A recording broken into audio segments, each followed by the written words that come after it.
আজ আমি আপনাদের সাথে শেয়ার করব আমাদের কুরবানির ঈদের পুরো দিনের কিছু সুন্দর মুহূর্ত। সবাই শেষ পর্যন্ত দেখবেন, আশা করি অনেক ভালো লাগবে। আসসালামু আলাইকুম ওয়া রাহমাতুল্লাহি ওয়া বারাকাতুহু। হ্যালো এভরিওয়ান, সবাই কেমন আছেন? আশা করি আলহামদুলিল্লাহ সকলে ভালো আছেন। আজ আমি আপনাদের সাথে শেয়ার করব আমাদের কুরবানি ঈদের পুরো দিনের কিছু সুন্দর মুহূর্ত। ঈদের দিন শুরু হয় খুব ভোরে, ঘুম থেকে উঠে ফ্রেশ হয়ে ঈদের প্রস্তুতি নিতে শুরু করি। চারিদিকে যখন ঈদের আমেজ, আনন্দ আর উৎসাহে পরিবেশ। নতুন পোশাক পরে সুগন্ধি ব্যবহার করে পরিবারের সবাইকে নিয়ে ঈদের নামাজের উদ্দেশ্যে রওনা হয়। ঈদের সকালে নতুন পোশাক পরে আমার চাচাতো ভাইকে সঙ্গে নিয়ে ঈদের নামাজ আদায় করার জন্য ঈদগাহের উদ্দেশ্যে রওনা হলাম। চারদিকে ছিল উৎসবের আমেজ, মানুষের মুখে হাসি আর ঈদের আনন্দ। আজকে দেখা যাচ্ছে আমার সন্তানগুলো কিশোর বয়সে পদার্পণ করে। আজকে আমার সন্তান গাঁজার সাথে সম্পর্ক, ইয়াবার সাথে সম্পর্ক, গান বাজনার সাথে সম্পর্ক, চুরির সাথে সম্পর্ক।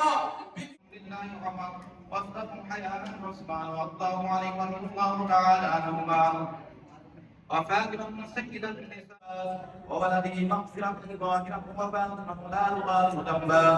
اللهم في أصحابنا تبتغي القول من بعد فمن أحبهم فبحبه أحبهم ومن أبغضهم فببغضه. নামাজ শেষে বাড়িতে ফিরে পরিবারের সদস্যদের সাথে কিছু সময় কাটায়। এরপর শুরু হয় কুরবানির প্রস্তুতি। মহান আল্লাহ তাআলা সন্তুষ্ট অর্জনের উদ্দেশ্যে আমরা কুরবানি পশু জবাই করি। কুরবানির কাজ সম্পন্ন করার পর মাংস প্রস্তুত করা হয় এবং আত্মীয় স্বজন, প্রতিবেশী, অসহায় মানুষের মাঝে বন্টনের ব্যবস্থা করা। সবার মুখে হাসি দেখে সত্যিই মন ভরে যায়। এরপর পরিবারের সবাই মিলে একসাথে সময় কাটাই, ছবি তুলি, গল্প করি এবং ঈদের আনন্দ উপভোগ করি। ব্যস্ততার মাঝেও দিনটি ছিল অনেক সুন্দর, আনন্দময় এবং স্মৃতিময়। মহান আল্লাহ তাআলার কাছে দোয়া করি, তিনি যেন আমাদের সকলের কুরবানি কবুল করেন এবং আমাদের জীবনকে তার সন্তুষ্টির পথে পরিচালিত করেন। ভিডিওটি যদি আপনাদের কাছে ভালো লাগে তাহলে অবশ্যই লাইক, কমেন্ট, শেয়ার করতে ভুলবেন না। আর পেজটি ফলো করে সাথে থাকবেন। আসসালামু আলাইকুম ওয়া রাহমাতুল্লাহি ওয়া বারাকাতুহু।